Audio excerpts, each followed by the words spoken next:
welcome back to More Must Be Better.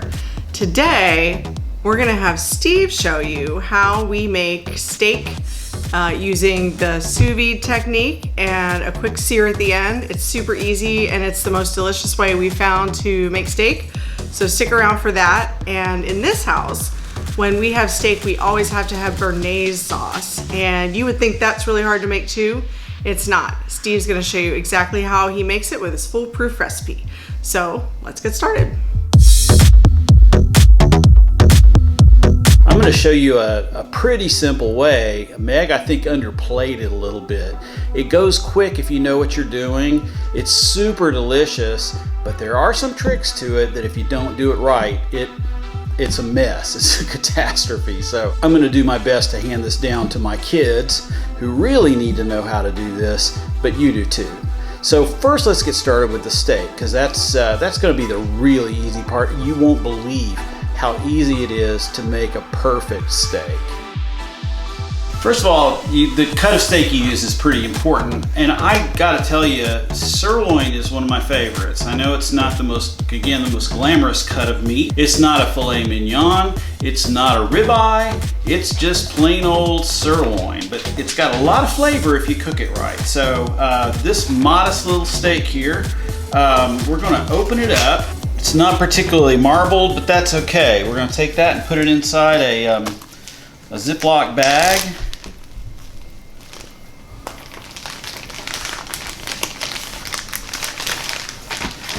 And I really like to season it a little bit with this stuff. This is Moore's Original Marinade. I think it's mostly soy-based, but it's just a cheap, good marinade available at every grocery store I've ever been to looking for it.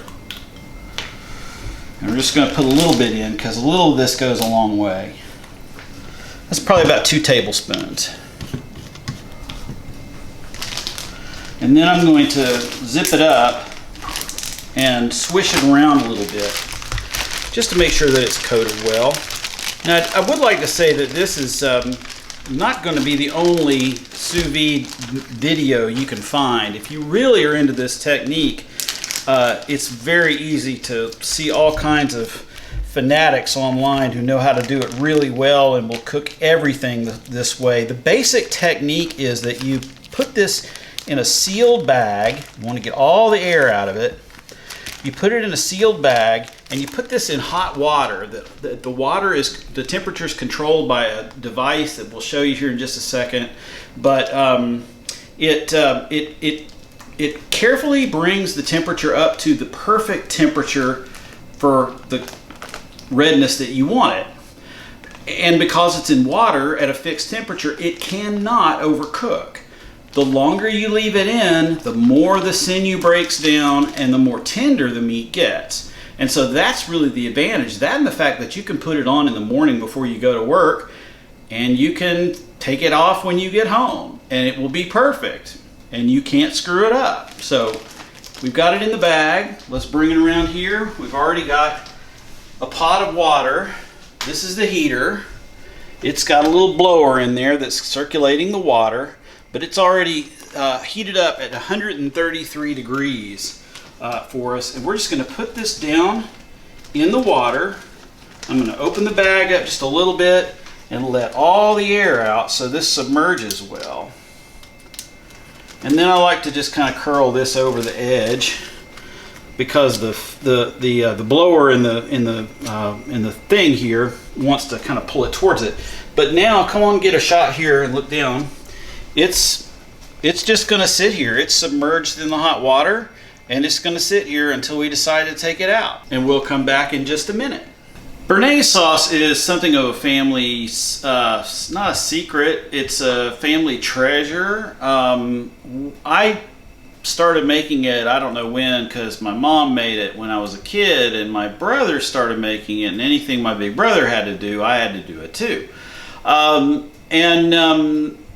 I have not been working off of a recipe on this for maybe 35 years. So I'm going to do it the way I usually do it, and I'm going to do my best to kind of explain what the proportions are. But The one thing I will say about this is that I use a technique that I never see done anywhere else on the internet. Everything else I've seen involves pouring hot liquid into a blender on top of egg yolks, that kind of thing. Sometime I'd like to do a video that is comparing this method to the Food Wishes version. Foodwishes.com is a well-known YouTube channel with lots of good recipes. I'm not doing it their way, I'm doing it my way this time, so follow along. So the first thing you do is we got a little bit of tarragon vinegar here. This is just a white wine vinegar that's got tarragon infused into it. I'm going to do 2 tablespoons, roughly, of that. I don't have any white wine. White wine works really well, but so I'm going to use Dolan Vermouth instead. Same thing, 2 tablespoons. A dash of salt. A little pepper. The special ingredient, dried tarragon. Now I've tried making this with fresh tarragon before, and it's really not as good. I'm not sure why, but the dried stuff works best. And then I think we're going to throw in a little bit of chives. And chives is something that I don't always use, but sometimes. And that's again, just kind of a pinch of that. And now comes the fun part. We're going to turn the burner on full blast, and we're going to take this liquid and reduce it from the 4 tablespoons-ish that we have. We're going to reduce it down to 2 tablespoons. So we're going to reduce it by half, and it should start boiling real quick. The salt in it keeps it from boiling too fast. Okay, it's almost done. You can see that it's just kind of, it's boiling around the edges, and that's mainly because it's like, even though the heat's like full blast, the salt's kind of keeping it from boiling too fast. So now we're going to do a very important thing, which is we're going to cut the heat because it's reduced enough. This is really important because this is the point at which it can go wrong. If you're using gas, I like gas best because gas, when you cut the heat goes down really fast. If you're doing this on an electric burner or something like that, it's going to cool down slower. And what's going to happen is you could potentially basically make the butter separate when you put it in the pan. We're going to let this sit for just a minute, and then we're going to put a full stick of butter in. And again, it's very careful. We got to be very careful for the pan to not be really hot, like boiling hot, when we put the butter in. I put the butter in, and I'm just going to swish it around because this is the part where I get really nervous. And I'm going to cut it up with the spoon.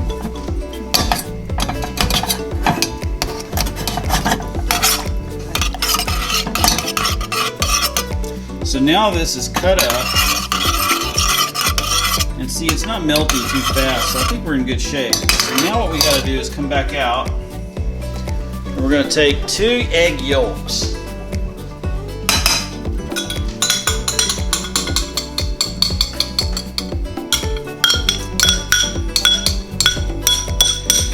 Two egg yolks go in, and now the heat comes back on. I'm not running at full speed, but I'm running it pretty hot.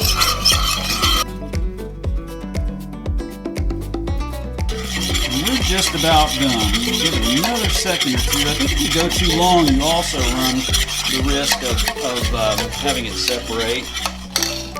And then I always take it very quickly. I want to remove it from the heat and get it out of that pan as fast as possible. This is the ugliest piece of meat you're going to find. When it comes out of the sous vide bag, it's ugly. It's gray, it's nasty looking. But we're going to take it, it's perfectly cooked already inside. It is the perfect medium cut of steak. But we're going to finish it off by searing it, and that means we've got to start with something that's very, very dry. Look at that. Woo, that's a hot pan. I'll throw that on there.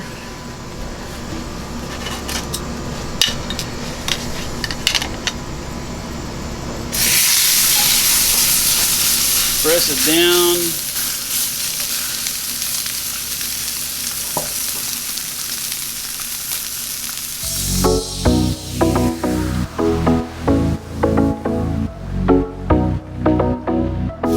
Not much to this, just got to give it about a minute, minute and a half on each side so that it gets really good and seared. And again, it's great to do this on the grill because it gets hot for one, and second, if you do it inside, it will, and I say will, set off your smoke alarm.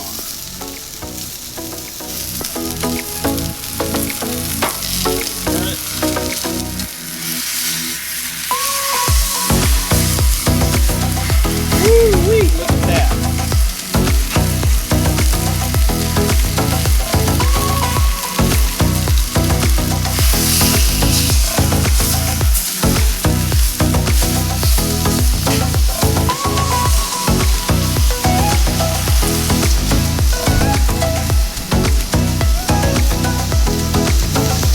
I mean, can it get any easier? It's already perfectly cooked. So all we're doing, you know, with this really, really hot pan is just putting an extra finishing layer on to give it a lot of good flavor. But there's not a lot of skill to this. It's pretty foolproof.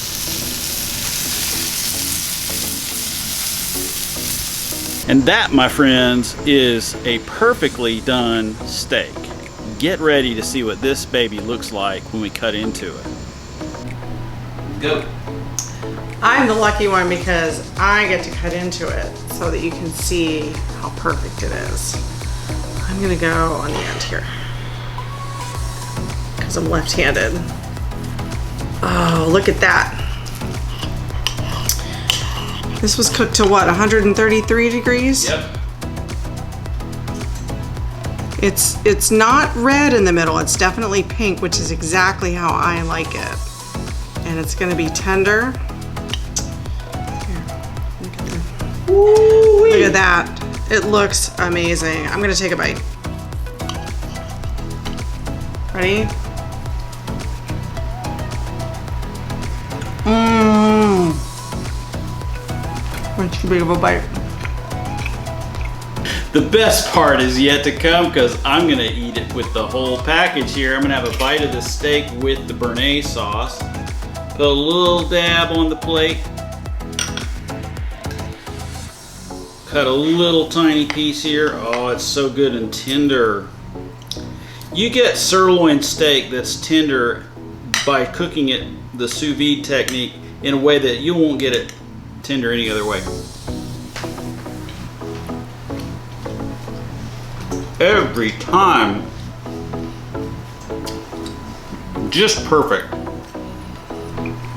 I'm telling you, this is the way to do it. This is the way to do steak. I think the sous vide gives it time to get perfectly cooked the whole way through, and then you just sear it really quick. That was what, a minute and a half or 2 minutes on each side on a really hot cast iron pan out on the grill so the house doesn't smell bad, which is a bonus.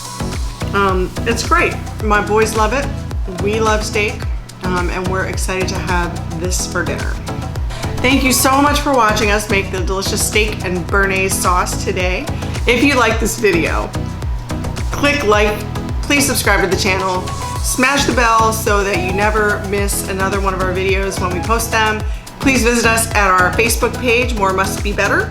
And until next time, bye.